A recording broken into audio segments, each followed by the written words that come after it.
What's going on, everybody? Welcome back to another edition of Generational Sports, everybody's favorite show on a good old Monday night. Josh, how are we doing, my brother? My friend, I would like to say. I'm doing very good. I got my taste back, so I've been eating Oh, okay. anything and everything. It just, because I forgot.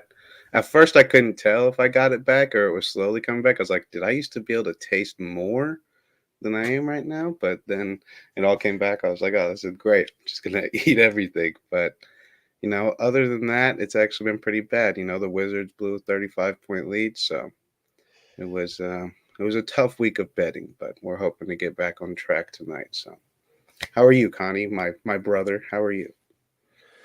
Josh, we're doing well. I'm a little late to the show. Can't lie, I had to shave the sides because, Josh, very important for me. Tomorrow, I got a nice little interview for Ooh, for a broadcast assistant hey, production. All right, so it's a production broadcast assistant um, for a single A team, a minor league team over here in good old New York. Actually, the minor league team of the Yankees. Actually, so I'm had to foot shave in the up a little door. bit. Foot in the I got door. that tomorrow at 9:30. A little nervous, but hopefully we get the job done and we get the job. You feel me? Oh yeah. But I just went through my first full week of school, bro, and let me tell you, this semester, this is gonna be something.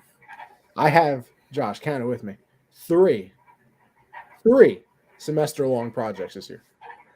Tough. I got a 3,500 word paper due at the end of the year. I got a Jesus. I got a documentary due at the end of the year, and I have a photojournalism story due at the end of the year. So Tough. this ought to I be don't miss fun. that. Yeah, it's gonna be tough. But other than that, we're doing fantastic, and Josh, we're doing great because it was a wonderful week of football. Um, it was just a wonderful time. How could how could you not love watching some championship football? And Josh, I had to stall for a quick second because, well, did I forget to pull up the doc? Of course I did, but it's fine because we're back now. And Josh, listen, I could probably say these names. I could say Strickland. The first one, I'm just not sure on. Hermanson. Hermanson?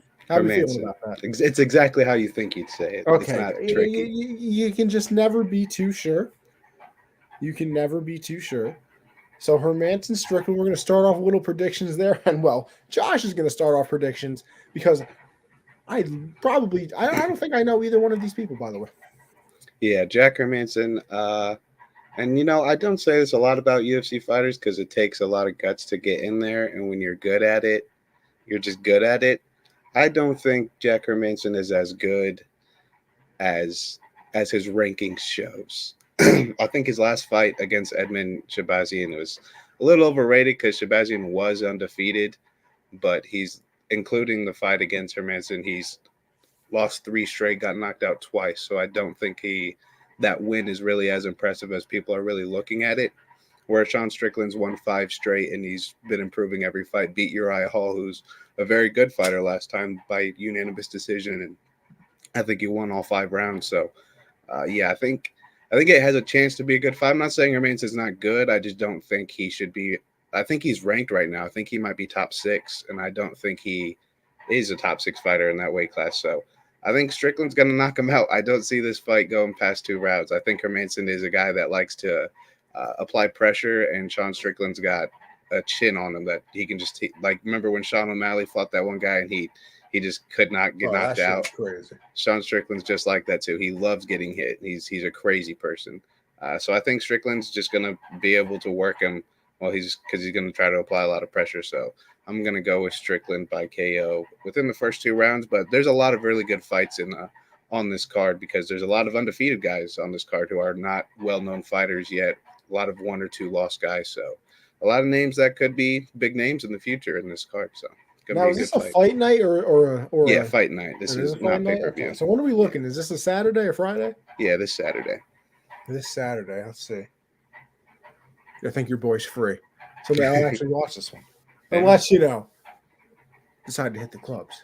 Hey, And Josh, you see this fist pump right here? You want to know why I'm doing fist this? pump. Bro, let me tell you something, right?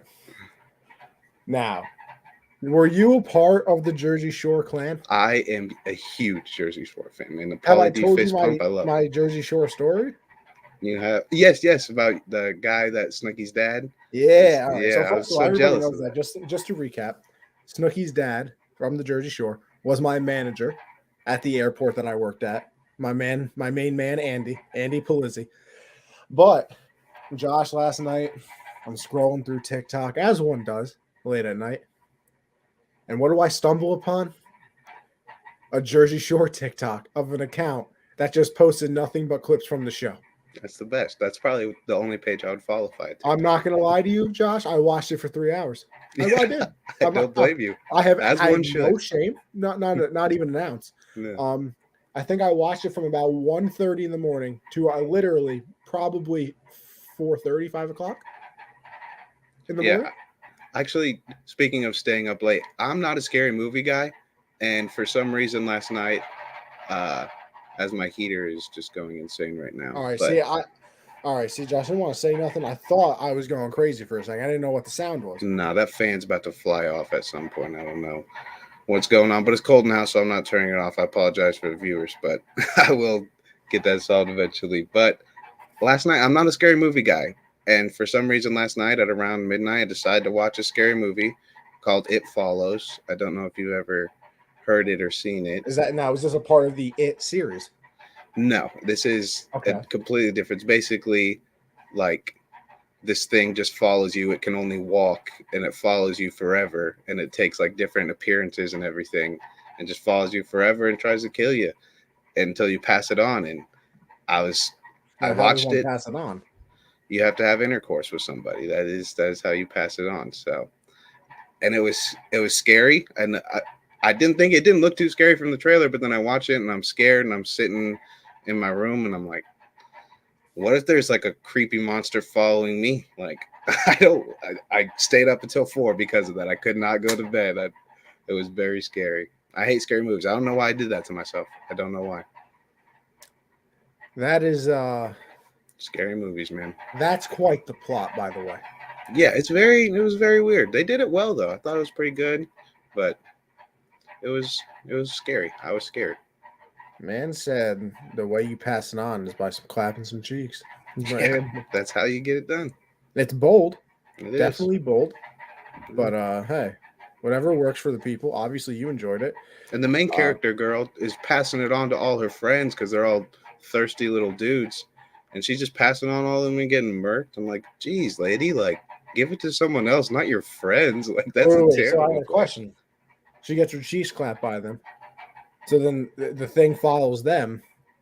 So when they die, does it go back to her? Yep. Well, okay. So it starts off with like a guy that she's seeing, and she doesn't know about it. He gives it to her, and he can still see her. So maybe the monster isn't Josh's heater. It might be, dude. It might. It's possible because this is bussing.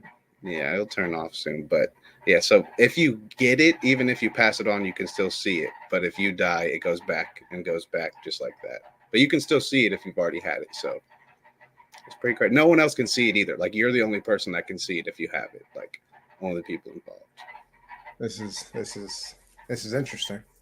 It is. It's on Netflix, so I might have to give it a watch. I'm not much of a scary movie guy either. I always think they're stupid. Not. I can tell you how every single one of them is going to go, right? Yeah. It's going to be, some tension. There's going to be some music going on, some scary music. They're going to open the door that they're looking into. The music's going to pop all the way to the top. There's nothing there. Nothing there. Nah. They close the door. And you know it, and it still gets me every time. You know it's close coming. The door. I'm telling you. They close the door, turn around, bam, there it is. Yeah, it gets me every time. But, me every time. Josh, we should probably get into, actual topics. Yeah. Listen, I'm picking her Manson. You want to know why? Charles Manson, bro. Same person, clearly. Same person. The name sounds very very similar. So how could you not pick somebody that sounds like Charles Manson? I think that is grade A, scientifically backed. He's a good fighter. I'm not saying he's not a good fighter. It's just I compared to Sean Strickland, I just don't think he has a chance in there. And I think he's ranked higher than Strickland. Honestly, I can't remember the rankings, but he might be ranked higher. You know what? We're gonna find out, aren't we? Oh, yeah. Fight night. Something that we might never find out this entire season is what the 76ers are going to do with Ben Simmons. And Josh, I don't know about you, and no, I'm not feeling 22 because I'm still 21, but I think this is so stupid. Like it's very, it doesn't make any sense to me because you're keeping a player who clearly is not going to play this year. You're wasting Embiid's season because he's probably not. I don't think he can carry him by himself, not in this era of, the shooting and everything, and it's not really big man dominated like it was back in the day. So I don't think he can carry them to a championship. So why would you not trade Simmons, bro? Like, I know you're probably they're looking for, De'Aaron Fox wasn't good enough, and they want somebody like Dame Lillard or something like that. And listen, we all want things, okay? I want to wake up $1 billion richer tomorrow, but sometimes you're not going to get what you want, and you have to settle for certain things. And I feel like at some point they have to settle and understand that they're probably not going to get what they originally wanted for Simmons, and to just move on. You trade him. I don't know, get some bench pieces, get a solid player, maybe even 2 solid players from a team, and some bench players or something like that. Because you're not, because what are they expecting right now? Damian Lillard and another starter and bench pieces. Like, you get to a certain point where it's like, all right, lay off of it, okay? As Stephen A says, stay off the weed. Anthony, Josh the Prophet. Anthony, hey, I like that. Rivia. What is that? It's like you're like, Jon Snow of Winterfell. You're the guy there. No. I understand that. I just want to know what Rivia is. I don't know what that is either, but because like the Prophet, I can understand. Yeah. You're like those games last night. Don't worry, we're gonna get into those. No one wants to buy out Simmons' stupid contract yet. But yeah, like I said, Josh, I don't know. I think at some point you're just expecting too much, and you're not going to get that. Oh, it's speaking of The Witcher, first of all, I never played the video games, which I've heard is a big L on my part, but I also have not watched the show, which I've also heard is pretty solid. Might have to check it out now. I played the games, but I hate watching shows because I hate when a season ends and I gotta wait a year for another one. So I'm just gonna wait until that one gets pretty deep. That's how I feel right now about Peaky Blinders. I see. I'm waiting for that too. Because I started watching the first episode, but then I was like, there's not enough. I know I'm gonna like this, and then I'm gonna be mad because it's over. So let me just wait until there's more. Well, I think this season that they're filming right now was the last one. And then I'll wait for that, and then I'll just watch it all at once. Wait until you get to the Italian mob part. I'm telling you. See, because a lot of people hated Game of Thrones the way it ended because it was like a decade of waiting for that, and for them it was underwhelming. But when you binge watch it, there's nothing wrong with the ending because you didn't have to wait for it. It's already there. That's one of my favorite parts. I'm still deciding on if I want to watch it. Can't decide. You gotta commit. Like, you gotta. Once you get into it, it'll take up all your time. You won't want to do anything else but watch that. Both forms of media are to be given a chance. I'm gonna have to try The Witcher. I'm gonna have to. But Ben Simmons, honestly, if I'm the 76ers, I don't really want to trade him for a second star because they're the 3 seed without him, and Joel. Right now, to me, he's the MVP. Like, the way he's playing right now, he's carrying that team, and they're the 3 seed. And they turned down De'Aaron Fox, Tyrese Halliburton, Buddy Hield, and picks. Like, if you're telling me that's not a good return when Joel is playing at an MVP level, like, all you need is really good surrounding pieces. And De'Aaron Fox has a star talent. Like, he's very good. He's not a star yet, but if you put him alongside Joel Embiid, where in Sacramento, he kind of has to do everything. Same with Halliburton. If they were alongside Joel Embiid, a true big man, that's huge. Like, that's a championship level team. So I think flipping him for Jaylen Brown or Damian Lillard or hoping Harden wants out is just stupid because then all your money's going to go to those two, and you're not going to be able to keep the other guys around him. It's going to be a 2-star team. It's going to be what's happening with Kawhi and Paul George and the Clippers. Like, you're able to get solid players around them, but you could have had more pieces like Toronto with Kawhi. They had a lot of good guys around them. Like having one star and a lot of really solid role players and bench players, I think is better than just having multiple stars. So I think flipping him for, I mean, I just can't believe they turned down De'Aaron Fox, Halliburton picks. Like that's just insane to me. But I think they're probably going to wind up getting a Jaylen Brown or a James Harden, and I don't think it'll work out because I don't think it's going to work. I think Joel being a lone star with good players is a much better route, but Daryl Morey's going to do whatever he wants to do. Let's see. Don't trade him. Let that big baby walk once the contract is up. Ben Simmons is very good, though. Work on depth.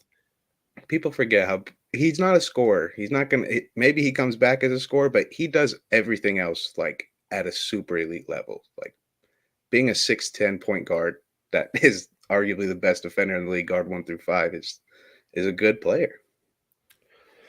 See, it's hard for me because I've also always been part of the camp that's like, you just signed a contract. You really think I'm going to trade you? Like, yeah. you what? You don't want to sit here and collect your money? Fine with me. Yeah. Like with Deshaun Watson. If I'm the Texans, I'm good. I'm good. Yeah. Don't got you know how hard it is to find a quarterback in the NFL? Yeah. You know how hard it is to find some good point guard play in the NBA? Yeah. And while he can't, do the thing that makes, people good in the NBA these days, which is shoot, or, even have a slight bit of confidence and take a layup over, somebody that's 6 inches shorter than you. Now, that is a problem. But like I said, I think that whole dream of Damian Lillard and 3 bench players and 2 seconds, like, come on. Because like you said, I think that trade with the Kings would have been perfect. You get Fox, you get Healed, you even get the draft picks, so you can continue to improve. And it's not like Simmons is turning around the Kings, so those draft picks will be probably high picks. Yeah, exactly. I mean, is Ben Simmons going to win more games than maybe they should have? Possibly. Because he does have that. Listen, he can go out and get you 30 if he really felt like it. He can go out and lock up your best player. But, a lot of people had him as the defensive player of the year last year. I know Stephen A. Smith is always on that train, always throwing it out there that he voted for him. So, like, it's not crazy to say that he would improve whatever team he goes to, but on the Philly side of things, it's like you said, I think that Kawhi example was really good, where it's you have one unbelievable talent, but then you have a lot of very good players around him, instead of where most of these teams is 2, in some cases like the Nets, 3 very, very talented players. But then, I mean, you start going down the bench, and it's like, and one injury, your season's over. Like exactly. That's how quickly it changes with stars. I mean, I think the Nets are 6-11. Yeah, they're the 6th seed right now. Well, yeah, I think they're the 6th seed. In their last few games, I think they're on like their longest losing streak of the season so far, and it's, I don't know. Simmons is not a good point guard. He's more of a small forward, but outside of his first year, he's been a baby that won't play if he doesn't have his way. Yeah. He's a prima donna, man. He's a bad point guard either, though. I wouldn't say. I think he's a very good passer. He's a positionless player, really. I mean, because he guards everyone. He can play. Well, he can't play off the ball. He's got to have the ball in his hand, so he's got to be a point guard because he can't spread that. He can't spread the floor at all because he won't shoot threes, which is crazy because if you go back and watch his summer league highlights, man's doing mid-range pull-ups and like post fades and stuff, but then he just refused to shoot anymore, and I don't get it. Dustin said over there on the color cast, which, by the way, people, if you didn't realize, we can't see your stuff on Twitter and everything like that. So if you want to head over to the YouTubes, Generational Sports on Rab Network, or, Twitch, or, the color cast where you can type in USN and find everybody, make sure you go over there. Because listen, like the comments over here on YouTube and on the color cast, thoroughly enjoy talking to our fans. I like to think of them, Josh, as family. Yeah, they're in the show with us. They're right here with us. Right here. Where are my emotions on my sleeve? But no, they're asking, they're off the pack if they're thinking they're gonna get somebody that good. But who is your finals favorite right now, Josh? Yeah, I think the league is kind of crazy right now because when you look at the East, it's really hard to tell because you don't know if Kyrie's gonna go get that vaccine. Because if they have to play like at home and stuff, if they get a high seed and they got home court Yo, advantage throughout the playoffs. Josh, I've said this though.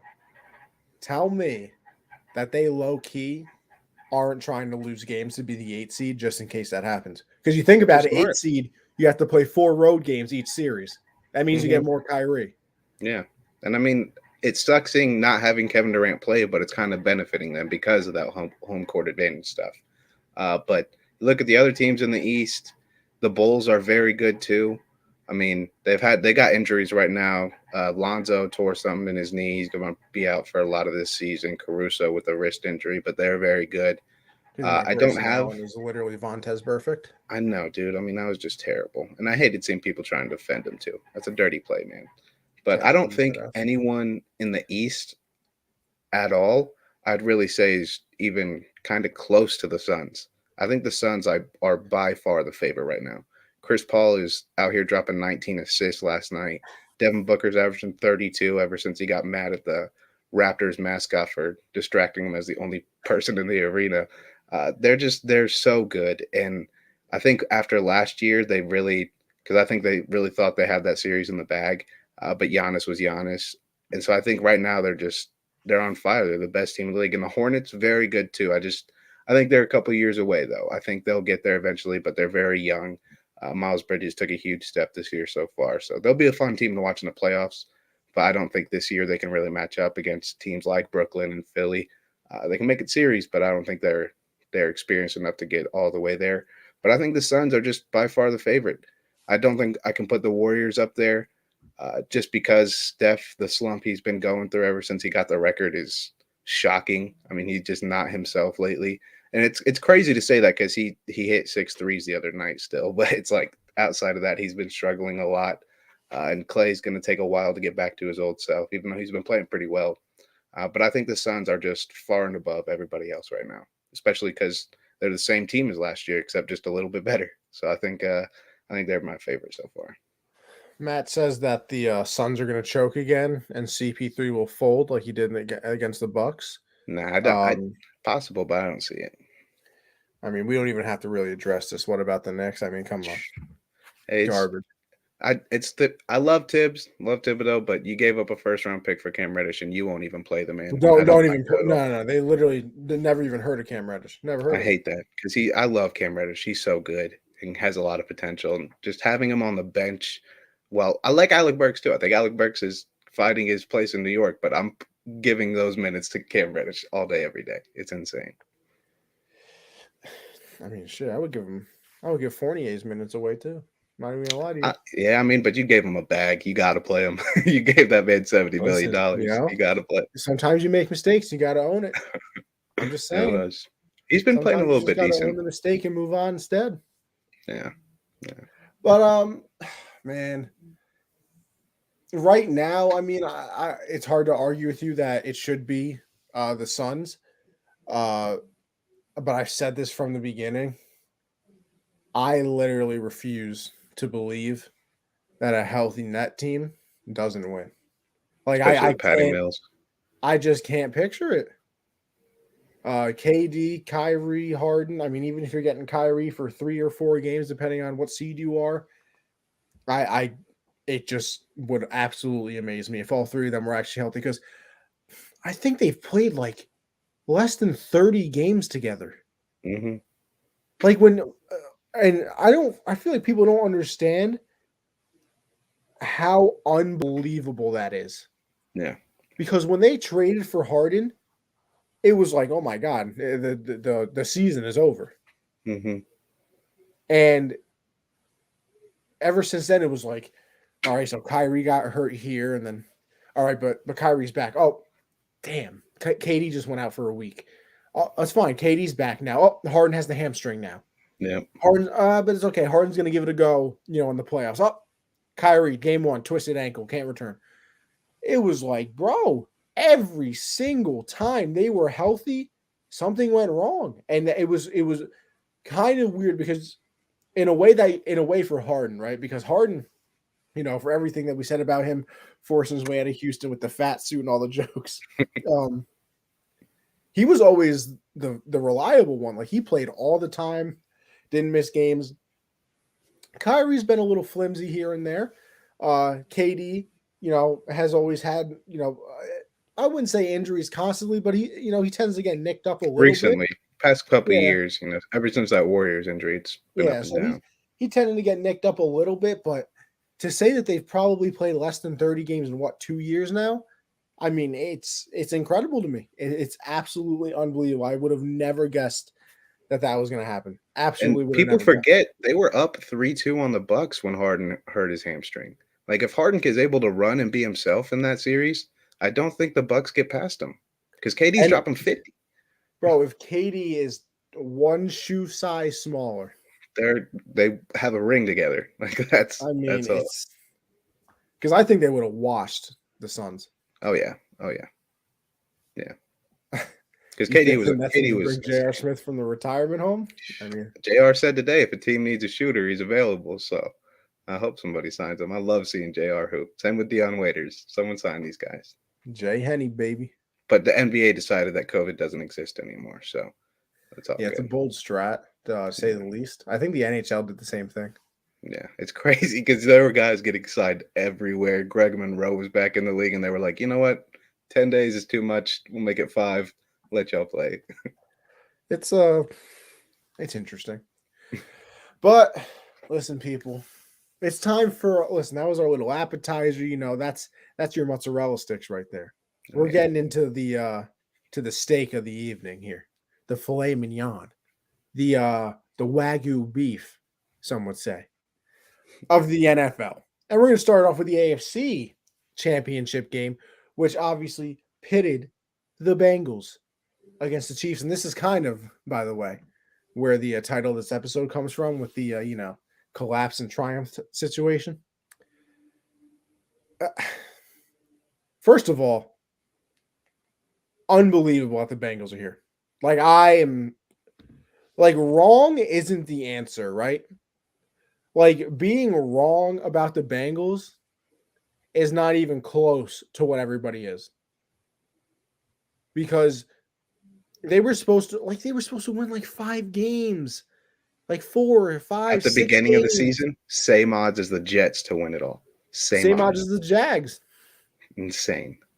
Same odds as the Jags to win the Super Bowl. They were what, plus 20,000? Yeah, something crazy. 20,000 or like 200,000. I don't know if there was an extra zero. Maybe I can't remember sometimes. But I mean, I can't believe it. I absolutely can't believe it. And honestly, you have to give credit to Burrow. I mean, what other direction do you go? Like, without him, what are they, right? Mm-hmm. Because they were this losing franchise. They got there with Andy Dalton a few times, but can never actually win. And it's just crazy, man. Like, I honestly cannot believe it. So 27-24, they end up winning that game. And it was once again the story of two halves, right? I believe that I think Mahomes was 13 of 18 with like 230 yards, 3 touchdowns, no interceptions in the first half of that game, right? And it looked like it was going to be the Bills versus the Patriots. It really did for a second. The first 3 drives, and Josh, you even tweeted it, and I agreed with you that they just went down the field. So they went right down the field. Chiefs, it was absolutely no problem. The Bengals, they weren't really doing too much on offense. It was going to be a terrible game. I was thinking, 48 to like 20 type of situation. I really was. And then everything changes at that halftime point. Everything. So what is it? 21-10 at that point, I believe. And I believe it was 21-10. And they go for it. They go for the touchdown with 5 seconds left. And I don't know if that's an analytics situation. I don't know if that's going with your gut because apparently Mahomes like convinced Reed to go for it. And this is where coaching comes in, right? You could ask every player that's ever played in the NFL, do you want to go for it here? You want to go for it there? Of course they're going to say yes. Are you injured? No, I'm not injured. I'm fine. You literally just died on the field. I'm literally talking to your soul right now. But yeah, you can still play. Like, and also bad play call. Like, this is the situation I'm in where it was with the Cowboys too, right? Where I, crapped on them with the whole, well, it was the play, it was the execution, not the play call. Well, guess what? The call's never, if the play's never called, the execution never has to be, it never has to happen. If you're Mahomes, you have to know that you have 5 seconds left in that half. Mm-hmm. If your first read is not there, bye. Throw it out of the end zone. Get rid of that. Throw it into the ground, whatever. And also, you could even say the same thing to Tyreek Hill. Now, I don't blame him as much as I blame Reed and Mahomes, but if you're Tyreek Hill, you can probably see that there's 2 people between you and the goal line. When that pass is coming towards your hands, bat it down. Mm-hmm. It's not like you can get an intentional grounding for batting the ball down. It would just be like, oh, darn, I couldn't catch that one. And, Eli Apple makes the tackle, which, by the way, the probably top 5 most annoying player in the NFL. Probably top 5, maybe top 3. I would go top 3. Yeah. Because this man be chatting on Twitter. Chatting. And he's not. When he's done nothing.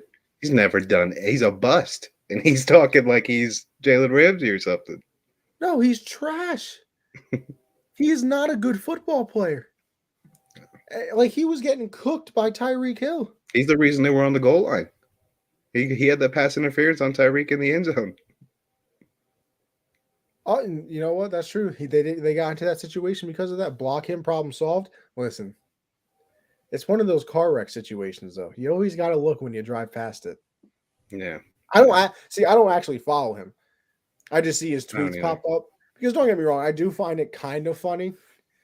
Because I more enjoy the people roasting him than him trying to come back and say, like, oh, yeah, well, your city smells.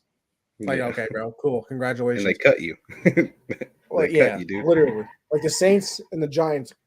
I never heard a peep out of him when he was on either one of those teams. Oh, no, but now that the team's all of a sudden, good. He's playing on the Bengals and he's just a member of the team. Now, listen, he made some plays, like I said, that one, which kind of turned the game. But, listen, if Jalen Ramsey want to come out on Twitter and say some stuff like that, I'm not going to sit here and complain about it. Right. You kind of earn things as you're, on that type of level. But anyway, so that keeps it a 21-10 game. And you also have to remember now momentum is shifted already because the Bengals had just gone down, scored a touchdown. There was like 1:05 left, and now they get a stop. So that's 2 positive things in a row where for the Chiefs it's like, okay, we didn't score there. We probably should have. Bad decision. And then on top of the fact that, we let up a touchdown. But it's no big deal. We got Andy Reid. We got Patrick Mahomes. We got Tyreek Hill. We got Travis Kelce. We're fine. And let me tell you something. Things were not fine in that game because then the Bengals come out and everything turned after that point. They start scoring. The Chiefs can't do anything. Mahomes throws the interception to the defensive lineman. That's a big turning point in the game. The Bengals get points off of that one. They end up tying at 20. Right, was it 21-21 or 20? 21-21. It was 21-21, and then they both got field goals towards the end of the game to go to OT. Okay, so 21-21, and then we trade field goals once again, which to get to the overtime part, and part of that trading field goals.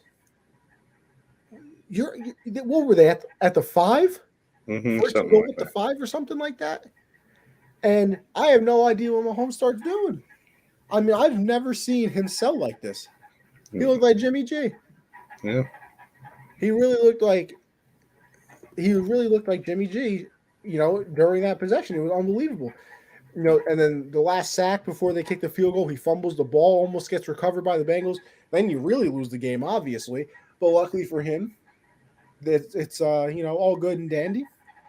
And then you even win the toss, which, by the Game way, over. Game it over. is so funny to see, like, all the national media that got tricked by that Bengals account. Yeah, I know. Everybody. Like, I was watching clips of Undisputed today, and Shannon Sharp was like, "Yeah, the Bengals tweeted them back." I was like, "Bro, how hard is it to click on a profile and see that it's not verified?" They didn't even have the fake check mark. Like they were had just like Bengals. 200 followers. Shout out to them though. They got everybody. I mean, don't get me wrong. I thought it was real at first as well. Mm-hmm. But a simple click and you find out. I clicked one time onto the post, I could, say that wasn't true. I'm trying to look up these second half stats for Mahomes against the Bengals because it really was unbelievable. Well, I want to talk about a player first that I'm so confused as to why they went away from him. Jerick McKinnon was running the ball very well in the first half, 6 carries for 32 yards. And that was when they were up 3 scores. The fact that he finished with only 12 carries is insane to me. Like, why are you not just handing the ball off to him to start the second half? He should have finished with 20-plus carries the way he was running the ball. And same with Edwards-Helaire. He was running the ball well, too. I just don't get why these teams, when they're up big, still take shots, still try to put themselves even further ahead. Like, run the ball. It reminded me a lot of when the Colts blew the lead to the Bucs in the regular season. You got Jonathan Taylor back there. Give him the ball, but they didn't. McKinnon's running great. That defense, they dropped 8 in coverage. Run the ball. You can't throw it against them. Run the damn ball. But they refused to run the ball. They were throwing a lot of short passes and screens, and then they were forced to take deep shots and a lot of people are saying, like, Mahomes, like this comment. I don't think he gave up. I think he did the exact opposite. I think he was doing too much. I think he was trying to play hero ball. Got tight. I think he started like, oh my God, like what's happening? Yeah, I think he just tried to play hero ball, and it just didn't work because he had that one magical play where he like went left, went right, went left, and then ran all the way around, threw it to Kelsey for a touchdown. And every time he got pressure, he was trying to do the same thing. Like, sometimes you just got to eat it, bro. Like, sometimes get rid of the ball. Like, he almost cost them the game because when he took that sack, that when they were on the 5 to tie it up and he took that sack, he fumbled. Like, the Bengals could have easily recovered that, and that's game. Like, you just lost. Yeah. But I just don't get it. It was very confusing to me when you find out early on in the second half that you're not getting the same looks downfield. Tyreek is getting double teamed. Kelsey's not getting open. Maybe you decide after you punt twice and they're cutting it to, an 8-point game, maybe we should try to milk some clock here, get in the field goal range. But no, they just keep trying to take shots early in the drives, and that puts them in 3rd and long, where then the Bengals can do that 8 coverage situation. Like, then they can just say, hey, let Mahomes try to do what he does. We're going to try to stop him. Like, that benefits the Bengals because he can't do it every play. It's not going to happen. And they just put themselves in too deep of a hole, gave Burrow way too many opportunities because Burrow was doing the same damn thing. I mean, the way he escaped that sack, the fact that turned into a first down, insane, man. Insane. I mean, it's just crazy. But I don't want to say so much, like, the Bengals deserve all the credit in the world for what they did. The offense does. But that defense needs to get a lot more love than it is getting. Trey Hendricks running his ass off. Like when he chased Mahomes that one play for like a 4-yard gain, he had to go to the sideline because he could not breathe because he was running more than he ever had. Pretty sure he ran like 8 miles that game. But that defense needs a lot of credit. Not Eli Apple, but everybody else. Because even looking at this, just finding some things. So Mahomes' QBR in the first half of that game was 98. Josh, I'll give you a guess what it was in the second half and overtime. I'll give you a guess. I'm gonna give him a little love. 42, and that's like generous. All right, so don't be so generous. 20. 1.4. 1.4. He had a 1.4 QBR in the second half of that game. Jesus. Like, it was bad. It was really bad. And the thing that is surprising as well is that, like, they never adjusted. And me, I always joke around with Mark in the group chats because during the Patriot game against the Bills when they were getting smacked, he was like, "Oh, you got to wait for the halftime adjustments and blah blah blah." Like the Bengals actually did adjust, and the Chiefs came out and they were like, "Oh, you guys changed some things up. We're still going to do the exact same thing." And when one team adjusts to something that you're doing and they do it well, you kind of got to counter adjust. By the way, just throwing it out there. And if I'm on the goal line playing defense and the Bengals score and get a 2, it's a tie game, and Jamar Chase is all on the left side by himself, you might want to put 2 guys over there. I don't care if it's Daniel Sorensen. Just put another body over there. Because guess what? On first down, they threw a goal line fade. Do you have any idea what they might try it again? So maybe, put another body over there. But no, they just left. I don't even know the guy's name. They just left him over there to let Jamar Chase moss him. And then the 2-point was so easy. It was just a quick out. Just a quick out from their 5th receiver. And he gets a 2-point conversion. I mean, they just kind of gave it to him. They gave it to him. Yeah, I mean, and then we didn't even get into the overtime, but you go into the overtime, and you hadn't thrown it to Robinson the entire game. They literally did not throw to him the entire game. First 2 plays, throw it directly to him. Jeez. And here's the other thing too, you can talk about the plays and all this. Like Mahomes was not good. The first pass, Eli Apple should be. The game should have been over before they didn't have to kick the field goal. Miscommunication that late in the game just can't happen, especially a team like the Chiefs. Like Mahomes not being on the same page as a receiver right there is just you can't have that. That can't happen for a team like them. Like this is what Mahomes did in the second half. I finally found it. 8 for 19, which by the way is a 42% completion percentage. I know you're big on 55 yards. No touchdowns, 2 interceptions. Sacked 4 times. Had a QBR rating of 1.4, which is the largest gap in a player's QBR by half. Because remember, he had the 98 I said before? Mm-hmm. Yeah. Had whatever. That's the largest gap in a player's QBR in a half since they started tracking it, which was in 2006. So this wasn't some like, oh, he was, pretty bad in the second. No. This was all time awful. And I think it all comes back to that goal line before halftime because when the Bengals tied it up, there was only 6 minutes left. If the Chiefs get the ball right after they score, they're still up 3. It's not a tie game there if you get the 3 points at half because you're already at 24 and they reach 21 at that point. Then it's a whole different ball game. It's not going to overtime. It's insane how, the Chiefs just do it to themselves, man. Every year, Frank Clark offsides does it. It's every year they do it to themselves, man. Except for last year. Mahomes in the Super Bowl last year didn't.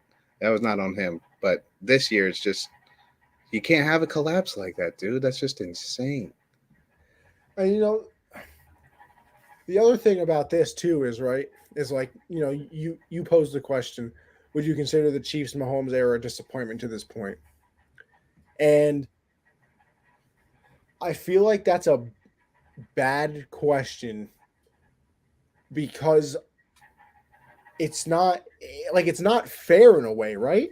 That's why but a lot of people think they are a disappointment. No, I understand. And I say bad question as in it's impossible to answer, really. Because thankfully I'm a Patriot fan, so I got to experience it. But do people not realize that's not supposed to happen and that doesn't actually happen? That's why it's the best. That's why he's the GOAT, literally the best ever, because it doesn't happen. It. Let's see what CJ say here. Andy Reid has a big ego, three-man rush, and they don't. I know they dropped 8 in coverage, CJ, 8 in coverage, and they're like, you know what? Let's throw a couple slants and a couple curl routes. Are you dumb? Run the damn ball. That's why they lost in the NFC Chip games too in Philly. Got too pass happy.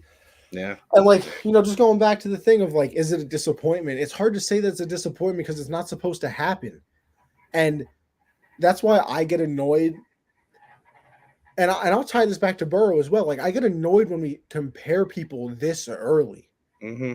Like, you had Rex Ryan come on today and be like, that look that Joe Burrow has in his eyes, I've seen that many a times across the field from me. Tom Brady. Like, come on. Like, can you let them be their own player before you compare them? Like, let Joe Burrow be Joe Burrow for a season, not Tom Brady Burrow. Yeah. Like, we have to give people time. But see, CJ, that's the thing, though. It's TV talk, but a lot of people watch TV. A lot of people believe it, and a lot of people on Twitter say the same thing too. Yeah. Like, I think we live in such a, reactionary. I have to be the first one to say this, and like you're not. And that's the other thing too. Like, you're not allowed to change your opinion. Like, if you say this at one point, you better stick to it, because if you change your opinion, then all of a sudden it's, oh, what happened? How'd you change your opinion? How did this? Well, first of all, I said that 16 years ago. Like, so the person that said Tom Brady was going to be a scrub coming out of college isn't allowed to call him the GOAT anymore? And he was probably right at the time. Coming from Michigan, he's a backup and everything. Like, man couldn't even start. No. They had him in a QB rotation, like the Panthers. Yeah. Don't break us up, man. We don't need to be talked about. But like, that's the thing. So, the Chiefs win a Super Bowl, and then, they have their core pieces. They go back to another Super Bowl. They lose. Now they lose in the AFC Championship game. Like, this does not happen. Like, the Patriots dynasty might never happen again.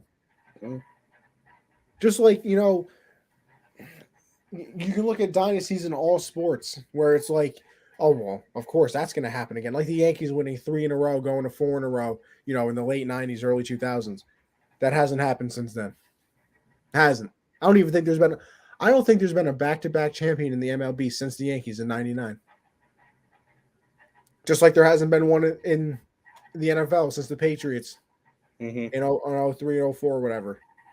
Like, this is not supposed to happen. So to say it's a disappointment, like, I mean, I guess if you want to say it is, because technically, if you look at it, everybody was like, oh, Super Bowl favorites, this, that, blah, blah, blah. So, I mean, I guess you can look at it and technically say failure, but I feel like that's such an easy thing to say. The reason I posed a question like that is because a lot of people are like bunching it together so stupid. They're like 4 straight AFC Championship games, 1 Super Bowl. But it's like, look at, if Frank Clark doesn't line up off sides, the Chiefs beat the Rams. Like, because that game's over if Frank Clark doesn't do that.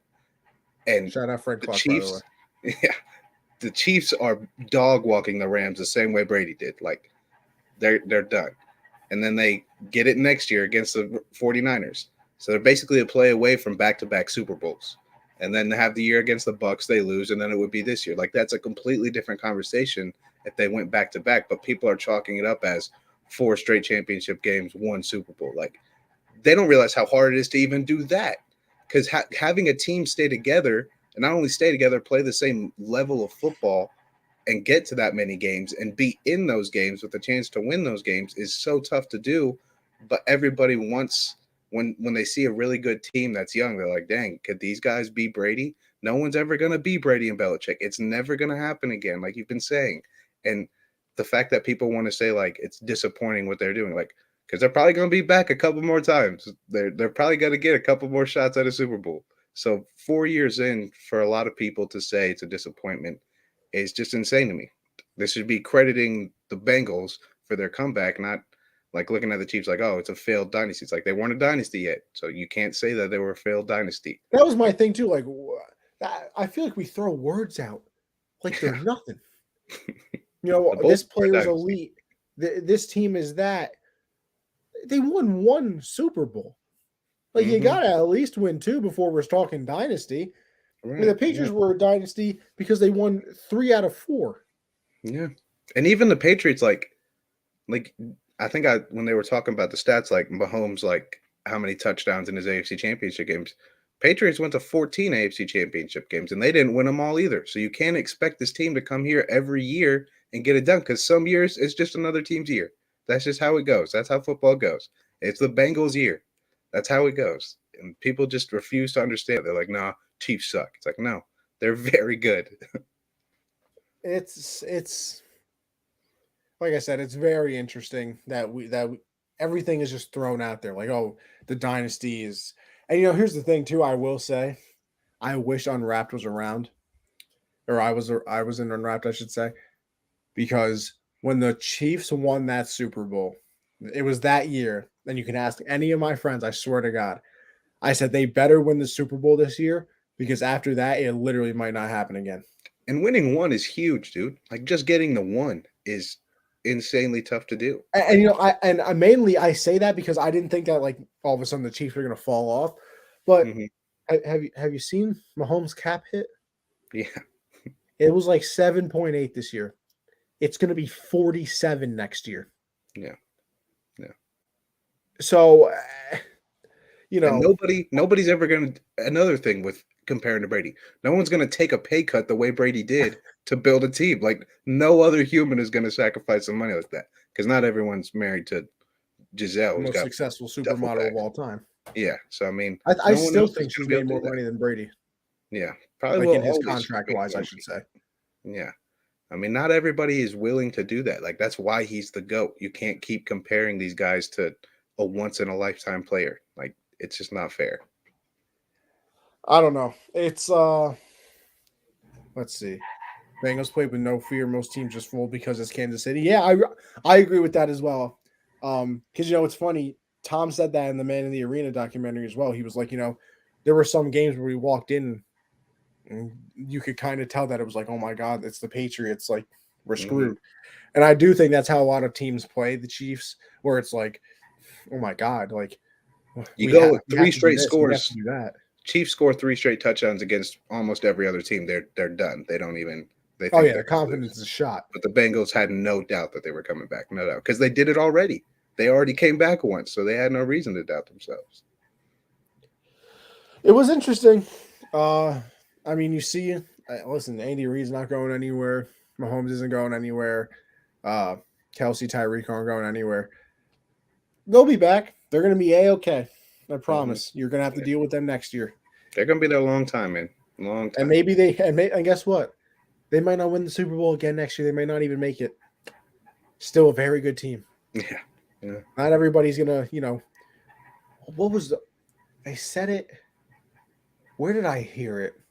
That I think Kurt Warner texted Tom Brady one time. And he said, you're not great because you win a lot. He said, you're great because you – no. He says, you're not great because you win. You're great because you win more than other people or win more often than other people. So, like, you can be a very, very good player and just win. But it's, there's levels to this. There is the, oh, look, we won one time and whatever. And then there's, Joe Montana, who was greater than people because, yeah, I won a lot, but I also won a lot more than you did. And then there's Tom Brady, who's the GOAT. That's like, guess what? I won 3 more than you. So there's levels to it, but it was definitely a very good game, very interesting. And listen, good on the Bengals because if you had them being in the Super Bowl, go play the lottery. And I'm tired. There's no way someone predicted both of those scores and got $500,000. That's a fake bet. There's no way someone did that. They confirmed it. No, I don't believe it. I'm still not buying it. I'm not buying it. What was it? $5? $20 or something? It was like $20 to 500 something grand. Like, nah, dude. That's insane. I tweeted it out. I quoted the tweet. I said, God has favorites. Can't convince me. If that is real, which I mean, congrats if it's real, dude. Like congratulations, man. Because that's insane. I'm telling you can't convince me otherwise. Yeah. God has favorites. Yeah, just how it goes. See, what did Christian say? DraftKings, 3 people hit that bet. The other 2 at lower amounts. Gee, so multiple people did that? Like, imagine, bro. Like, you know how off we were with our scores? All of a sudden, you're $590,000 richer. Like, what do you even do? Like, I don't know, man. I don't know. I'm taking at least a year off. Yeah, I'm gonna chillax for a while. I'm going on vacation. Yeah. Going out of work for a year. Be like, yeah, listen, I'll be back. Don't mind me. It's insane. But all right, let's go on to the NFC Championship game. So the Rams win this one. I believe it was 20-17, right? Right. Yeah. 20-17. Listen, I said that the look at CJ 27-24 Bengals lock that in for Super Bowl 56. Hey. Okay, CJ, you putting a little $20 bean on that one? Walking away with like 150,000 maybe. Maybe, man. I don't know. I don't actually. That's pretty close to my score prediction, but we'll get into that later. And listen, are we going to preview the Super Bowl? Of course. Are we going to do it next week too? Of course we are. Absolutely. By the way, CJ Christian said let's bet because obviously he has the Rams. He said, "Oh man, shit, I might." Hey, I wouldn't blame you. Why not? A little dull. Hey, Christian, I'm very happy for you too. Very happy for you. See, I'm not happy for Christian anymore because he makes it unbearable. He's been going crazy. Connie, you got it. Like, see, I wouldn't go crazy. I saw it because you're used to it. Because you're used to it. I saw it 3 times. Like, exactly, I'm used to it. So, it was light work for me. Like, I'm not gonna listen. This is gonna be very spoiled of me, like extremely spoiled. What's new? When the Patriots beat the Rams in that last Super Bowl, I was happy. Well, I were like, let's go. You were like, yeah, makes sense. No, literally. I swear to God. I was like, oh, that's fire. I was like, we got another one. That's so I hate like, I really was not. Like, I don't think I've ever had a worse day than when the Panthers lost to the Broncos. Like that. Oh, no. See, that's the thing, too. Like, I truly, and it sounds so cliche and stupid. And I hate when athletes say it, but I understand it. And I'm obviously not a player. But I swear to God, I remember those Patriots Super Bowl losses more than the wins. Yeah, I really do. And listen, and that's saying something because I go back and I rewatch those Patriots Super Bowl highlights every once in a while to make myself feel good. Mm-hmm. I still can't. I literally cannot watch highlights of the losses. It genuinely angers me still. Like I can't. Like the Eagle one annoys me to no end. The Giant ones you can't even get me started on. See, I can't even relate to that because we just get playoff losses. Like we don't get like Super Bowl losses. Like at least you got there. We don't even get like Cam Chancellor taking a 98-yard pick six lives in my head rent free. Like just rent free, man. Yo, you know what's funny? That lives in my head rent free too, but only because I can see his head bobbing. Like that's the one that sticks. Like that's the part of the play that sticks out to me. It's not the interception; it's him down the sideline and the head bob. It sucks because I love Cam Chancellor too. Like, why couldn't it have been Earl Thomas or Richard Sherman? Like, why did it have to be Cam Chancellor? Just the worst. But not yet, Josh. Patriots beat the Rams. I was like, oh, lit.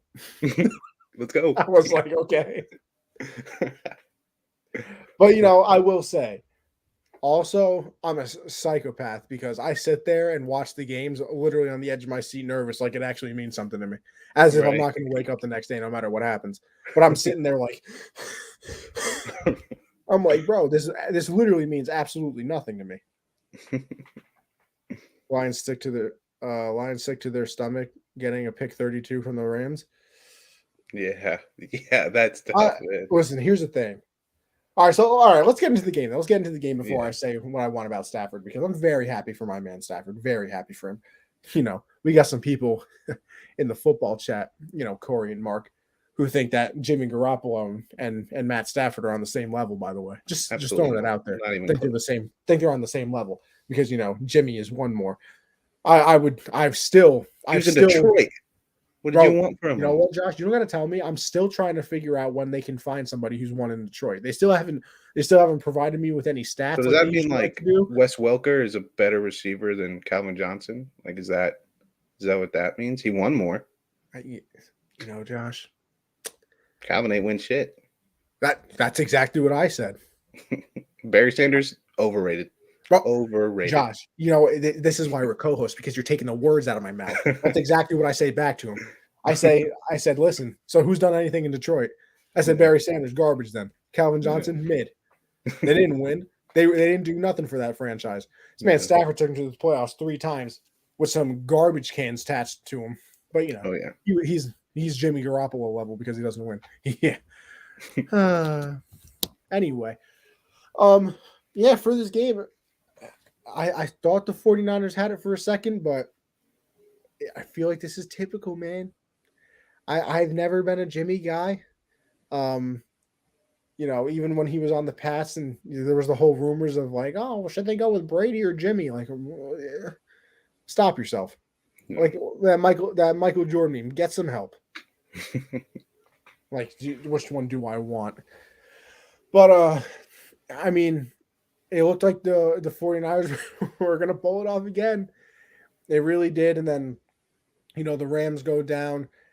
I think they kicked that field goal. They tie the game up. It was a field goal, right? And then those last two drives, that's what I think the whole game comes down to. Those last two drives for the 49ers. I mean, you want to talk about embarrassing. So you go 3 and out basically right away.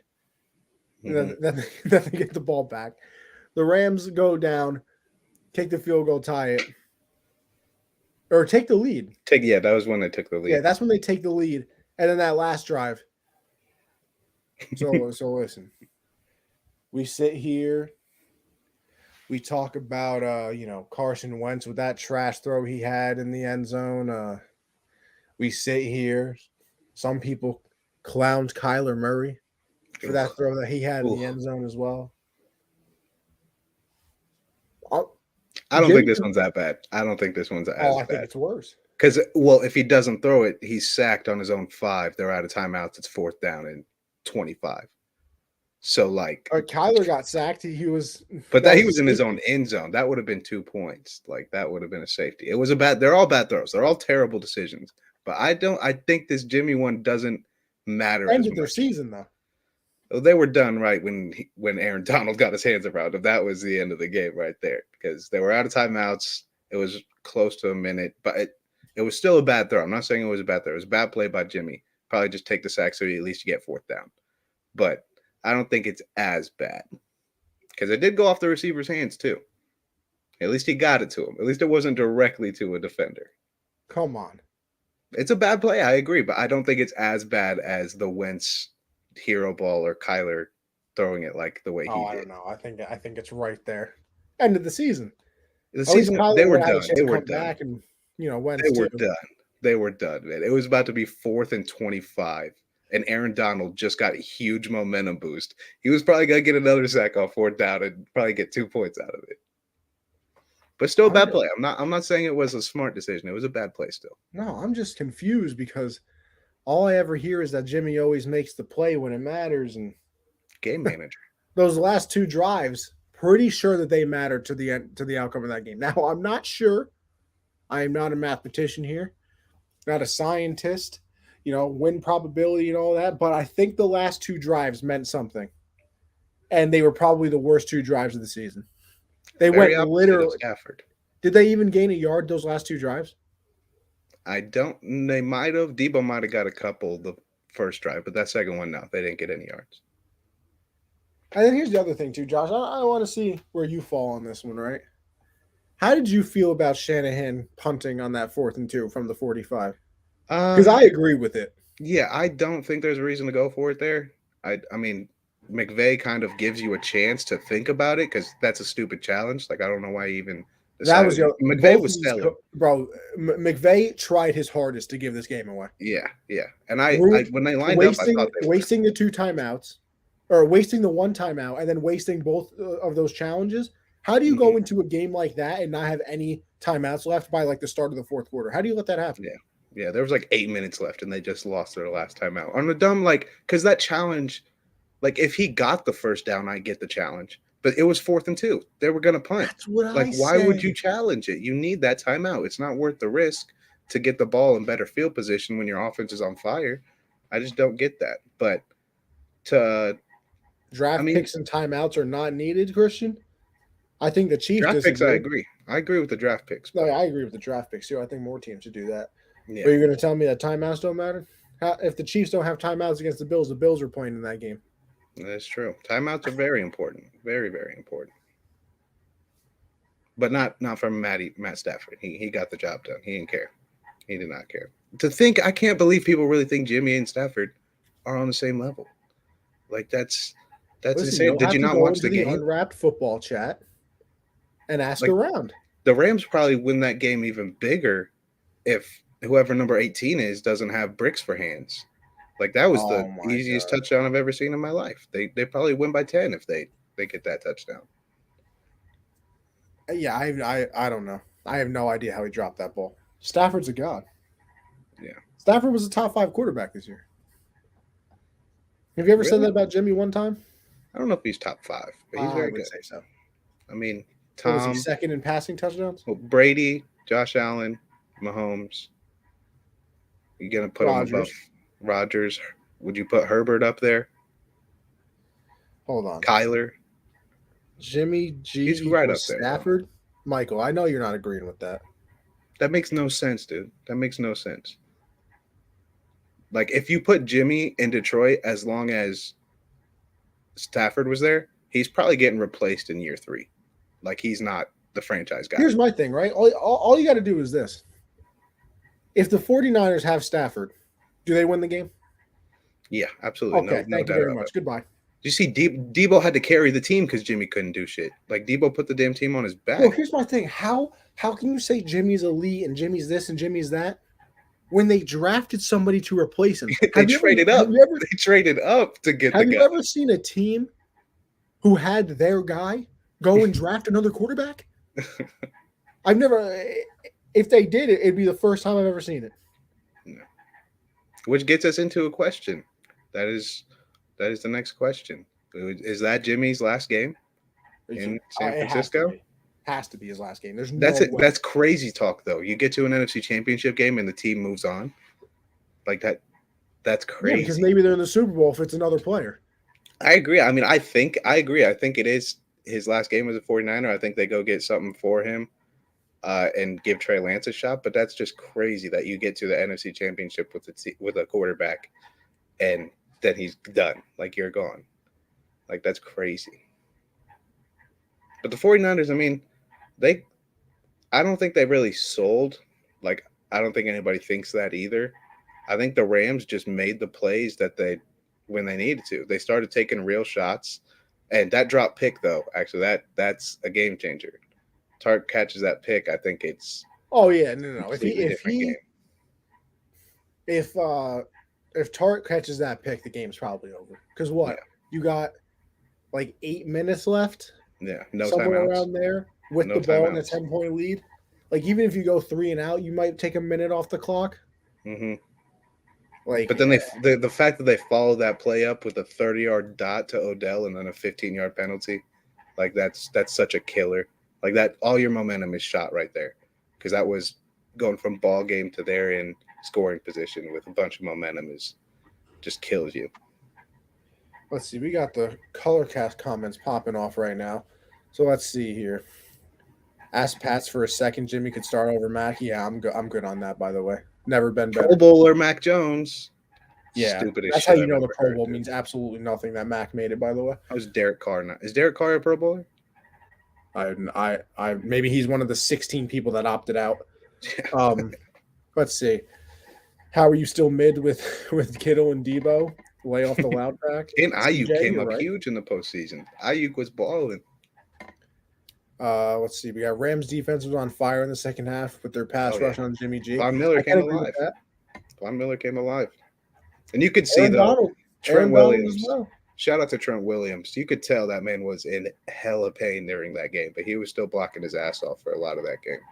Nah, Trent Williams is a big man. Oh, yeah. Mac put up Jimmy numbers in his rookie season minus the weapons. Yeah, like I said, I've never been better on trading for Jimmy G. I'm super good on that. You can keep Jimmy. Listen, I don't even believe. I don't want to slander Jimmy too much. Like that. I think Mac is mid as well.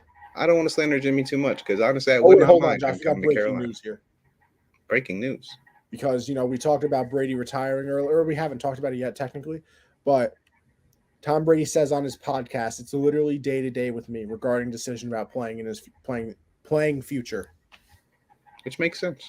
That's a tough. I mean, he just had arguably the best year. Well, not the best year of his career because he's had some insane years. But at 44, he broke a record for completions in a year. Like, threw for 5,000 yards and like, what do you have? 45 touchdowns. Like, that's insane. 45 or 46. Like, to think about retired, like, he's entering his prime now. Like, he's just about to hit his prime, dude. Like, come on, that's insane to be like, I might retire. And come on, you got to come back, dude. I mean, hey, listen, I know our NFL topics are at the end of the show usually, but we're going to do it now, Josh. I'm sorry. We got to. You know how I feel bad? Yeah, we should. But you know how I feel bad for? Gronk. He's probably so confused on what his future is right now. He has no idea. Yo, you know what else I was thinking about, though? You know how stacked that Hall of Fame class is going to be? Insane, dude. Insane. You're going to have Big Ben, Gronk, and Brady. I feel bad for Big Ben because he announced a retirement, but now that's Brady exactly does. what I said. When it got announced, I was like, damn, Brady had to show up Ben one more time. Yeah, one more time. He didn't say, yeah, you had a good career, but look at me. Let's see. We got Michael Moss saying Tom Brady will retire this year, but it'll be on his own terms, not some unreliable source. Then CJ said Bucks team won't be the same. They're not keeping all their starters on both sides like last year. It feels I like agree. I agree with both things. And here's my thing, right? I feel this is another thing, and like this is going to be weird. It's going to sound stupid for me to say, right? Because I agree with the way everything happened, but I hate it. Because like I absolutely understand Schefter having to having to report this, I should say. Like he has to report this. And then Jeff Darlington, you have to report this as well, right? You're literally getting paid to be the first one to report things. But also, it's like, did you really have to report this? Like, I feel like certain people just earn the respect to be like, you should be able to do it on your own terms, man. Like, that's what I hate the most. Same with Luck. When Andrew Luck, because Schefter was the one that broke the Andrew Luck news during the fourth quarter of a preseason game. Like, he doesn't want that out there. He's about to have to go tell the world, and now he's on the field, can't go to the press. Like, that's just bad. Yeah, that's just bad, man.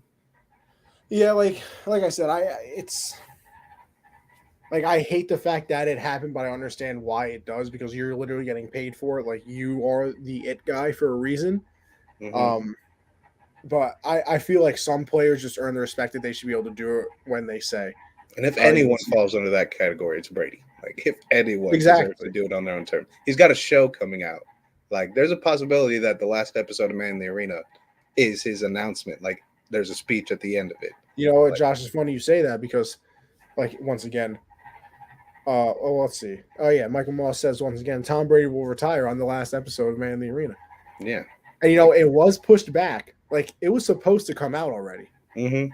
But ESPN pushed it back, so it's probably. You know what's funny? I low-key always thought about that too. I was like, imagine he retires at the end of this. But Brady, I'm just waiting for it to be like he gives this emotional speech about his career, and he's like, and that's why I'm coming back for one more season. Like that's just such a like Brady the thing. Commercial last year. Yeah, like just because Schefter did this, he's like, now I'm coming back to go out on my terms. Like that would be the best and the most Brady thing ever. That would just be great.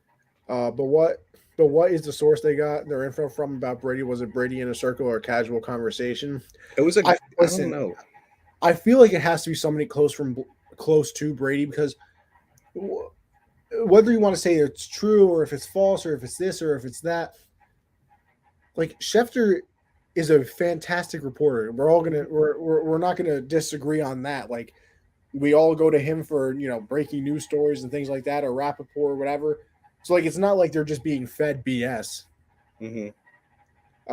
Jeff Darlington, CJ also said they wanted that I was the first person to report Tom Brady retiring title. Yeah, Jeff Darlington is close with Brady, first to report Brady. That's what I heard. That's what I heard is that Darlington is like he's known Brady a lot and all that, and he gets a lot of inside sources from there. So I don't know. And then CJ said, yeah, Brady wanted to go out on his own terms. Listen. I would absolutely selfishly, I would absolutely love for Brady to come back and just say like, oh, you guys ruined my retirement. So now I'm going to come back and have like a petty season. Yeah. Because here's the other thing too. Like he's another player that I feel like it's almost disrespectful that doesn't have a retirement tour. Yeah. Yeah. Like I know that Brady, I think he said on his podcast a couple of weeks ago that like he would never want one. But come on, do it. Yeah. Let us shower you, my guy. Yeah. Deserves it, dude. I mean, obviously Brady is not coming back. That Bucs team will be a lot different for sure. Darlington was a beat reporter for the Pats back in the day. Schefter was too. Wow, I didn't know Schefter was. I knew Darlington was. I did not know Schefter was. Interesting. But no, I don't know. Listen, if he retires, it sucks. Like it does. Obviously, Patriot fan, saw him play forever. I think I have, I talked about this. I want to say on the hard count with CJ on last Tuesday that I started paying attention to I feel like my core memories of sports was probably like 2007, 8, 9 and on. So Derek Jeter retired in 2014. So say I started paying attention in 2008 just to be safe. You do the math, that's 6 years, right? If I do the same thing for the Patriots, because I remember the 07 season. So let's see, you do 7 years. That gets you to 2014. Do another 7 years. Gets you to 2021. So what, 15 years? I've actually realized who he was and paid attention to it. So this one would obviously kill more than Jeter retiring, not because I like one more than the other, which I mean I guess if I actually had to say I probably like Tom more because I've seen more of him play. Mm-hmm. But so selfishly I want him to come back, but also I'm really interested to see what he does when he retires. Yeah, he's gonna make a lot of money. You always hear though, sports is my first love. He's literally told his wife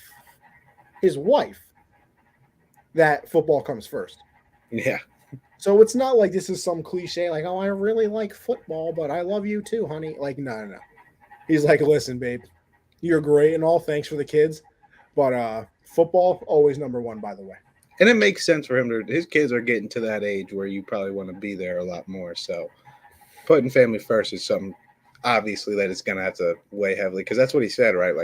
It's time to put the family first and stuff like that. Yeah, he said, and that was the thing too. That's when you started to realize it might happen because when have you ever heard Tom Brady say satisfied? Never. Satisfied. It was always, what's your favorite Super Bowl? The next one. Yeah. And then all of a sudden, they ask him a question. He goes, my career's been pretty good. I'm satisfied with satisfied with what you've done. What are you talking about? You're supposed to be saying I'm not satisfied. We could have been better this year. I can't wait to come back next year and win again. Mm-hmm. So it was one of those situations where you could kind of see it coming. But yeah, it sucks. It sucks. I'm glad that I got to see it from a Patriot fan perspective. So the entire time I wasn't hating on him and wishing the downfall of him. Because obviously that's what a lot of people do where it's he's so good. The team is so good. I can't stand it anymore. But for me, it was God damn, they're good. And they're my favorite team. So this is amazing.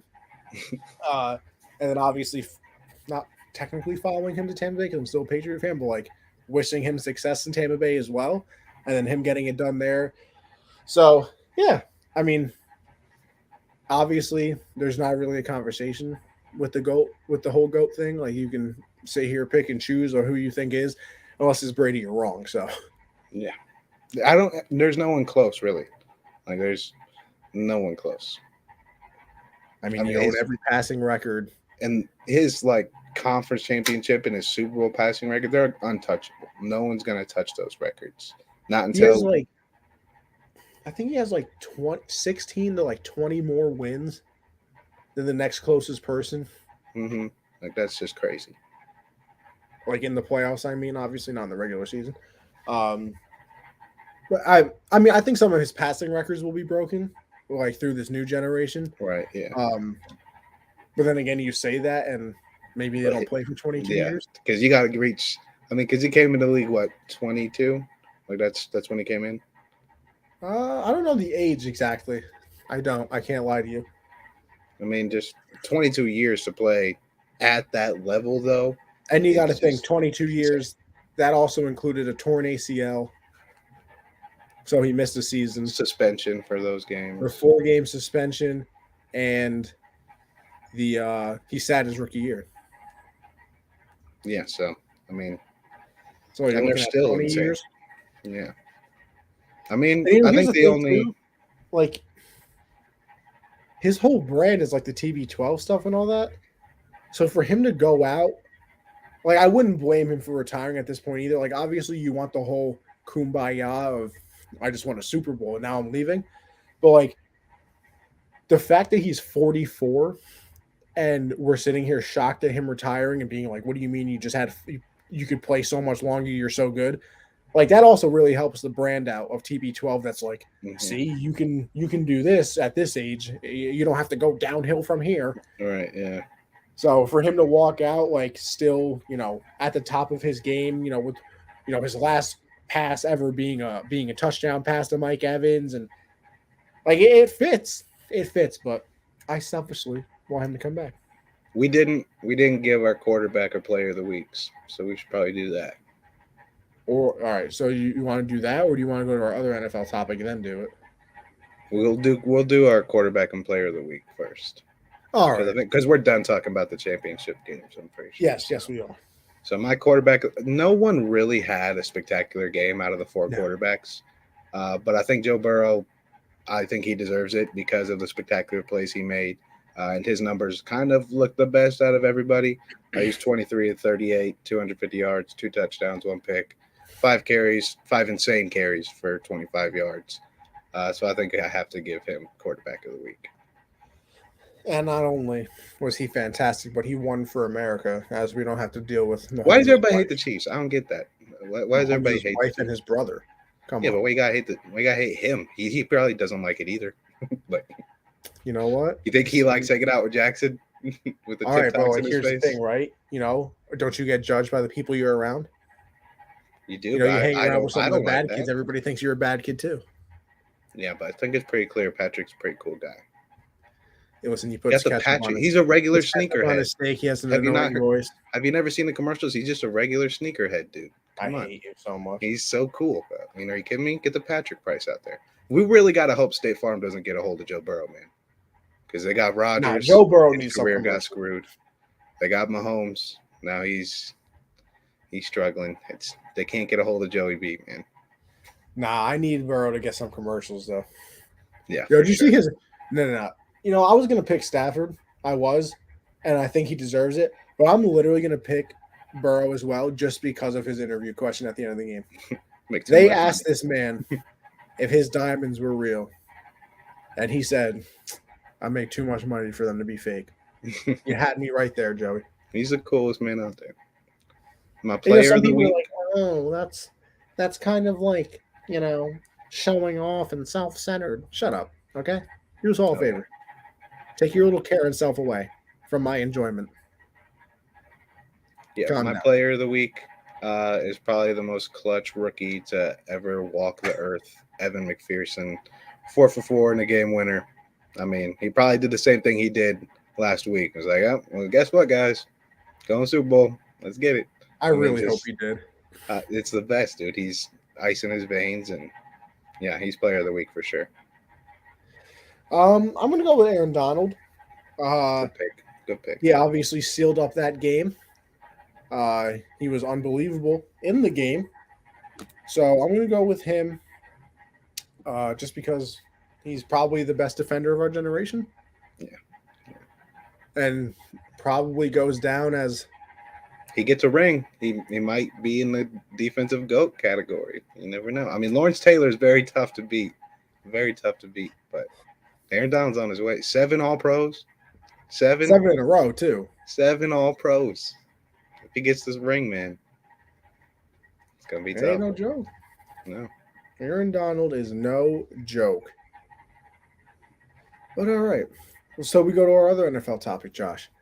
With a former... We still got to get to our break. We got to get to our fact. Let's do our... No. We'll do the topic, then we'll break, and then we'll do the Super Bowl. All right. Sounds good. But, your name twin, Mr. Josh McDaniels, is taking the Raider job. I'm not... I guess I don't know if I would say I'm surprised that he took the job, but Um, I'm. It's interesting for him. You obviously want to see how round two goes, because it obviously, didn't go extremely well with the Broncos. Now he had Tim Tebow, who Mhm. we all know can't really throw a football very effectively. But I mean, just looking at the chat, today Dustin was making some good points that I believe both of their pass rushers. So I would assume that's Ngakwe and oh my god, I can't think of the other dude's name. Max Crosby. Crosby. Yeah. So I believe both of their contracts are up. He said, you got to figure out what you're going to do with Carr. Their weapons aren't really the best. Obviously you have Darren Waller, but other than that, it's not the greatest thing ever. So I'm interested to see because you're going to have a lot of money moving around. You're going to have a lot of decisions to be made. But I think it's a good hire for them for the simple fact that they've had some instability at that coaching position. They've had some instability, in the entire franchise if you really look at it. So good on them. I'm interested to see, what they do. I guess I saw some report that they're going to want to do a lot of two tight end sets and all that.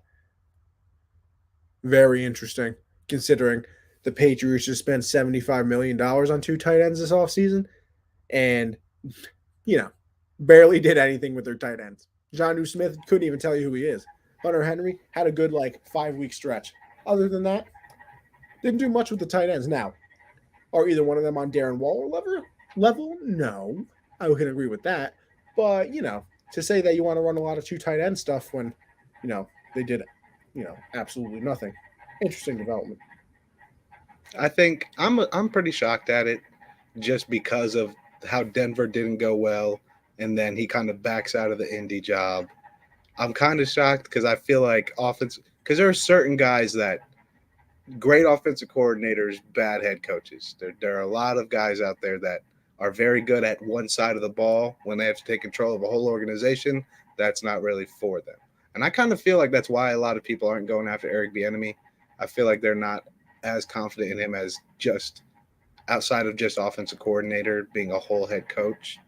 I think a lot of teams are starting to realize just because you have success on one side of the ball doesn't mean you really impacted anything else in the organization. And I don't know. It'll be interesting to see. I think the Raiders' job is kind of crazy turning down that Colts job and then going to Vegas. That's just kind of crazy to me, especially because, well, your rookie quarterback just made the Pro Bowl. So maybe that team in New England's a little fun. But I am kind of shocked at it. Not super shocked. Just the destination is really more shocking to me. I think the Raiders are good. Like what Bisaccia did with them after everything they went through was very impressive. Got a lot of talent over there, but there's still a lot of things that need to be fixed with the Raiders. Like they did make the playoffs, but there's still a lot of things that need to be fixed. So it'll be interesting to see. But I mean, I want to see who the Patriots are going to get as OC because I could definitely see. Yeah, so do I. I mean, it's going to be interesting. It's going to be very interesting. And I also want to see how that affects Mac too, because Mm-hmm. I feel like we always put a lot of it on the quarterback, and rightfully so. I've always said that, in my opinion, I think that the player is more important than coaching. Now, I understand coaching is important, but the best coach looks like dog shit when they don't have any good players. Look at Bill when you had to deal with Cam. But I hate you. for Mac having a different coordinator in his second year, not having that continuity of it was funny because I heard it today. I was listening to some radio stuff because the Giants hired Brian Dable, and he was talking about working with Josh Allen. He was like, from year 1 to year 2, you can look back on year 1 and make progress, and then year 2 to year 3, you can look back on 2 years to make progress, and then year 3 to year 4, you can look back on 3 years. Blah blah blah. And Mac now technically can't do that because you can't look back to last year because it's probably going to be a lot different. So I'm interested to see, what happens there, but we're going to find out. My Patriot fan self will find out, and I wonder how Raider fans feel. I really do. But this leads us to our tiny little break in the show, people. Listen, we love our sports, but we also love other things. And one of those things this week that we're going to talk about is The Mandalorian. Oh, wait, I meant the Book of Boba Fett. Because listen, this episode was literally just the return of our boy. So, Josh, I don't know. I thoroughly enjoyed the episode. Here's my thing, right? I was a little shocked that Boba literally was not in the episode, though. Like, it's literally his show, and the man was not in the episode for 1 second. Not even a flashback. No. But I thought it was really fun. Start off with Mando going, full Mando. Oh, yeah. Pulls out the dark saber, which was another cool moment. Has the spear as well, and then cuts his leg up a little bit because our boy doesn't know how to use it yet. Mm-hmm. Chops the head off, and then he travels to that unbelievable like spinning city thing, which was really cool to look at. And then he goes to the person. He's like, yo, listen, I gotta find the fellow Mandos. And he does. I didn't think any of them survived, but obviously, if you remember, it was the dude with the giant like minigun that helped him get out of there, and then obviously the weapon master as well. He shows them that he has the dark saber, and they have their little fight montage of him trying to learn. And then the other guy challenges him for the saber, and then Mando still wins, but he had taken his helmet off, so it was like, oh, you're not a Mandalorian anymore. And then he goes to the lady, I can't remember her name. Gets a new ship, which, by the way, for all you Easter egg people out there, that's from the Phantom Menace. That's so many callbacks to that movie. So many, dude. It was the best. It was a good episode. I liked it. And then at the end you get the little, hey, we kind of need you to help us fight some people. And he's like, nah, don't worry, it's free. Mm-hmm. And then he's like, I gotta go visit a little friend first. So it wasn't even a Book of Boba Fett episode. It was just a random Mando episode. It wasn't Book of Boba Fett. It was Mandalorian season 3, episode 1. Yeah, like I loved it. It was awesome to see what Mando was up to after everything. Super cool to see the Darksaber used a lot in this episode. I loved that.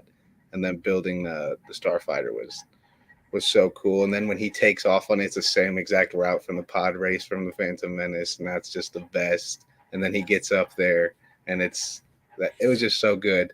But I've been thinking I'm getting too excited for this next episode because I've been thinking about the timeline a lot. And obviously when he says he's going to see a little friend, he's going to see Grogu, who is currently with Luke Skywalker.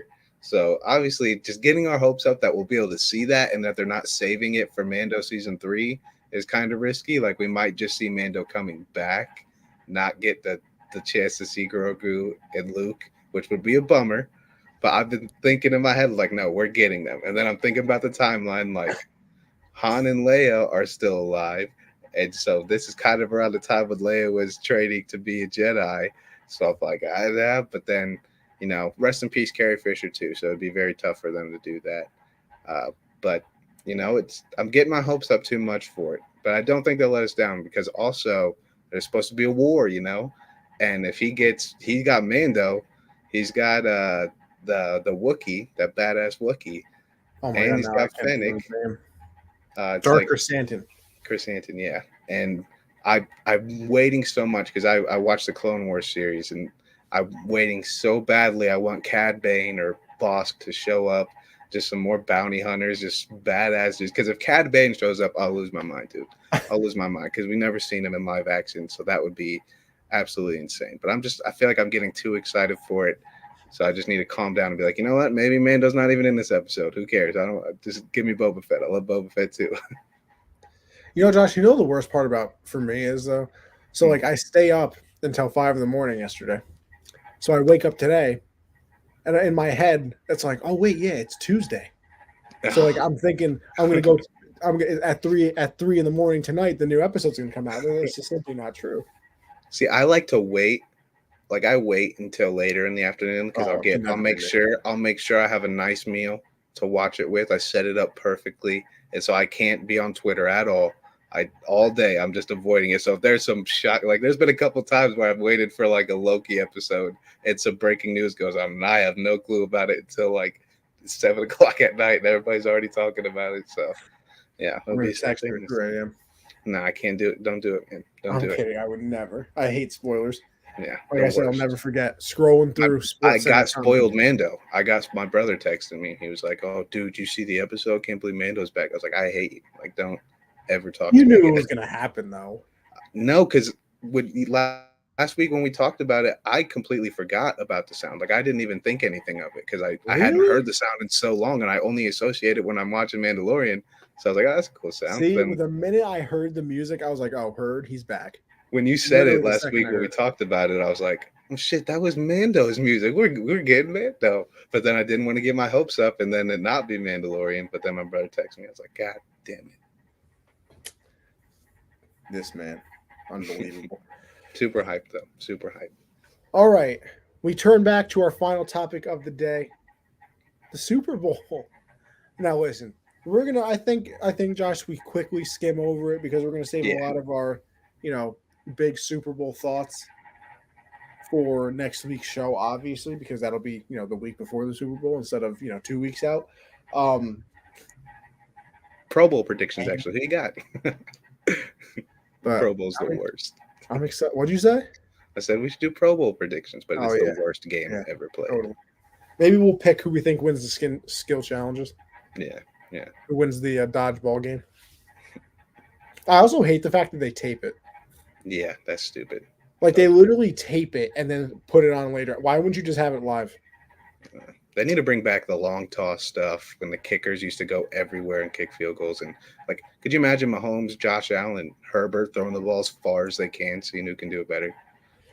I would thoroughly enjoy it. I see it every single year around the Pro Bowl. Or like a 40-yard dash.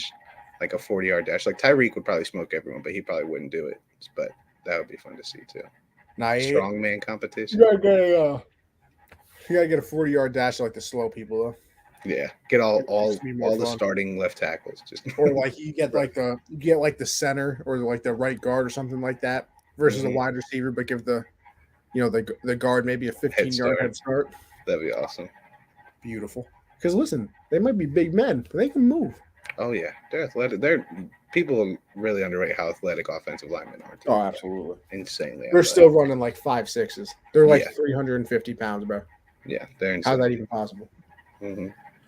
Anyway, the Super Bowl, right?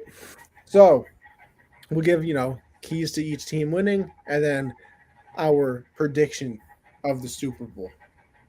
So for me, I think it's pretty simple for the Bengals. It's just protecting Joey B. Honestly, when they won that game, I genuinely got nervous for Joe Burrow. Because I was like, bro, if the Rams win, you have to go up against Aaron Donald, Von Miller, Leonard Floyd. When your lineman gave up 9 sacks to the Titans. Yeah. So, I don't know how they're going to do it. You're going to have to double team. I think I double team Donald the entire game and just pray that my tackles can do something. Because I feel like pressures from the side are easier to deal with than pressure up the middle. Because you can push them around a little bit on the outside. They get up through the middle. Move around a little bit. You can step up into the pocket. You can, run through the gaps. But if you get pressure up the middle, you literally just can't go anywhere. That's usually the key to beating, every quarterback. So it's just about that offensive line being able to hold up. And I think this game is going to come down to everybody but Jamar Chase in a weird way, because I think that Jalen Ramsey is just going to try and take him away. But it's also a thing where Jalen Ramsey doesn't really travel. He's kind of more of a I'm going to lock down one side of the field type of situation. Mm-hmm. And then, you can't throw to this side of the field then, so sorry. But I think that kind of leads me into the keys for the Rams, because I think it's getting that pressure on Burrow, but it's also making sure that those other players don't beat you. Because like I said, you're going to have – Ramsey being able to take away one part of the field and, maybe if he does want to follow Jamar around. But then you also have to deal with T. Higgins. You have to deal with Tyler Boyd. Uzama hurt his MCL, so that's terrible for him. Obviously, that would have been a big deal if they still had him. But you got to deal with Joe Mixon as well. You have to deal with Burrow. We saw him escape pressure a couple times, so you have to deal with all of those. And I think that other players stepping up, not named, Aaron Donald and Jalen Ramsey, are probably the keys for them to win as well.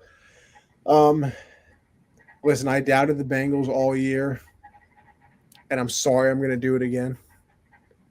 And I thoroughly would enjoy Burrow to win a Super Bowl. But I would also like to say this might be the first Super Bowl I've ever watched where I actually don't care who wins. Because every year I felt like I wanted a certain person to win because first of all, who did you want in 2015? Do you want Peyton to get his last ring, or were you rooting for the Panthers? I actually was rooting for the Panthers. Okay. Because I knew if Peyton got a second ring, people were going to start the whole Peyton and Brady conversation again. So I was like, nah, I want the Panthers to win. And I know a couple Panther fans. Yeah. So I was actually rooting for them. Yeah. What was your prediction? I haven't gotten there. Oh, I thought you gave it. My bad. No. I'm going with the Rams, but man, I'm gonna say 30-20. Okay. My keys for the Bengals. I know you said protect Burrow. That's impossible. That's not going to happen. So really, my key is outside runs and get the ball out very fast, preferably to Jamar Chase early, because if they can get him going and maybe get a couple deep shots out of him, they could really use that against that defense. So yeah, get the ball out really fast. They did that pretty well this week. Outside of that second half where Burrow had to do some magic, he was getting the ball out pretty quickly. So yeah, get Jamar going. Get some outside runs to Joe Mixon. Don't even try running up the middle. Aaron Donald is going to have the middle clogged. You're not getting anything. So get the ball outside and get it out fast. For the Rams, basically just the opposite. You want to get a lot of pressure on them and try to limit Jamar Chase. That's all you can do. And offensively for the Rams, heavy dose of Cooper Kupp and Odell. Heavy dose. Get them going, open things up. Just get them the ball and let them create in space. Cooper Kupp seems almost untackleable. Like, he got hit so hard in that 49ers game and just bounced off the guy. Just bounced off. Cooper Kupp is really probably about to be up against Eli Apple. Yeah, that's what I'm saying. Like, get him the ball and just let him shake him. Like, this is going to be like Edelman versus the Rams. Yeah. My score, I'm the exact opposite. I'm a believer in the Bengals. I love it. I think it's their year. Okay. But I'm the same. I don't have really a favorite for this game. Like, I want both teams to win. That's where I'm at with it. But I think it's Evan McPherson once again, 24-21. I think the kid does it again. It's just destiny for him to hit a game winner every week. So, yeah, I'm going with the Bengals 24-21. Could you imagine that? Insane, dude. Like, we sit here and joke about kickers all the time. Could you imagine 4 kicks to win? He won the Super. Literally led them through it all. Like, that'd be the best. And my bets. And it's not like he only made one field goal to help them win. Like, this man has made I feel like multiple field goals in every single game. He came on the Pat McAfee show before this game, and he was saying he's going after Vinatieri's record for most field goals in a postseason. He's a rookie, and he's challenging Vinatieri, who's got the most points in NFL history. Like, that's an insane level of confidence, man. What was – that's what I really want to know. This man, during the divisional game was like, damn, looks like we're going to the AFC Championship. I really hope that he said that. They should just say that he did. Like, it doesn't matter if he didn't or didn't. Like, we all should want to believe that he did say that. Because he probably did. They probably asked him. They were like, well, we going home? We going. He's like, pack your bags, boys. We're going to LA.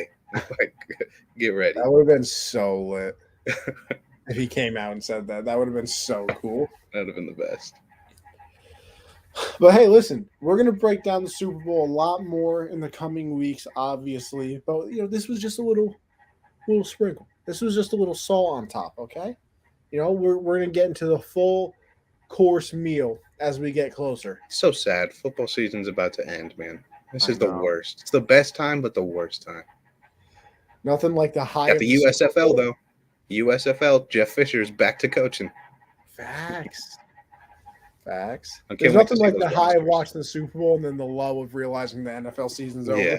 The worst, dude. Just the worst. And unless your team wins, because when Yeah. your team wins, there. Josh, let me tell you. I don't know this. I don't know this feeling. I was gonna say no. Hold on. I'll explain it to you. There is nothing like watching every single sports talk show after your team wins a Super Bowl. I bet because it's just you. It's Like, just talking about the you. amount of joy I had after the Patriots came back and beat the Falcons, watching every single sports show, was just simply amazing. Yeah, I had to watch every sports show say Cam Newton was the worst player on the planet, and then to follow up that NBA, I was hyped for the Thunder, and then KD leaves after we blow a 3-1 lead. So it was probably the worst. Not only did you have stretch to of hear about sports. Cam being trash, you also had to hear about him not jumping on the fumble. Oh my And God! then Why do OKC too. you walk out of the press conference? Shut up, man! Leave him alone. God damn it! Leave Just him lost alone. a 90-year-old Peyton Manning. It's the worst. Nah, I still can't believe it. The That worst. Bronco defense was different though. I used to always wear, like, I had like 10 Panthers hoodies, Cam shirts. I didn't wear any of that for months, dude.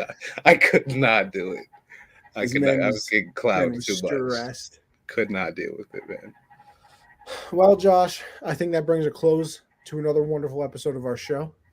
We appreciate everybody for tuning in. If it wasn't on the YouTube or Twitch or something like that, on the Colorcast, we appreciate you as well. Josh, before we go, of course, you got to tell them where they can find you. Yeah, follow me on Twitter at Jolin_4. And my parlays, I always only lose like one leg, so I'm going to start posting those a lot. Posting mine today.